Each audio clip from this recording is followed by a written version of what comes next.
L'Escola Municipal de Música Julià Canals ha celebrat el seu tradicional concert de fi de curs.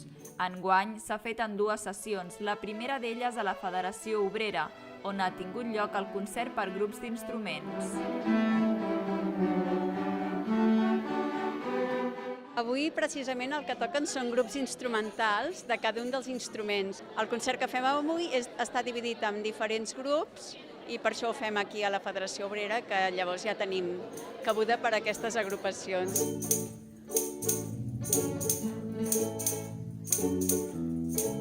Els alumnes han mostrat tot allò après durant l'any, amb peces tocades amb la guitarra, el violoncel, el violí, el clarinet o la flauta travessera. Des dels 8 anys, no sé. Des dels 8 anys que toques aquests instruments. I avui què farem? Farem el grup de cellos i tocarem 2 peces. I estàs nerviós? Bueno, no tant.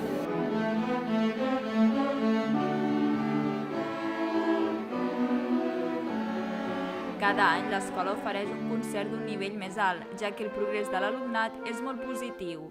Sí, perquè tenim un nucli d'alumnes que encara que van creixent s'hi van quedant perquè s'hi troben a gust. Llavors això, clar, també ens ajuda a reforçar els alumnes nous que entren, que ja és a partir de quart curs de l'escola. Els més petits que tenim tenen 11 anys, però la veritat és que el nivell ha anat pujant molt i cada vegada ens atrevim amb repertoris més densos i més difícils.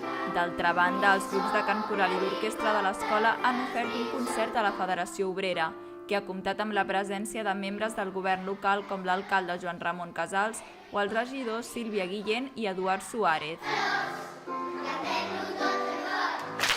A més, els alumnes de setè, que per tant han acabat el seu cicle a l'escola, han rebut un diploma de reconeixement. Vam començar cantant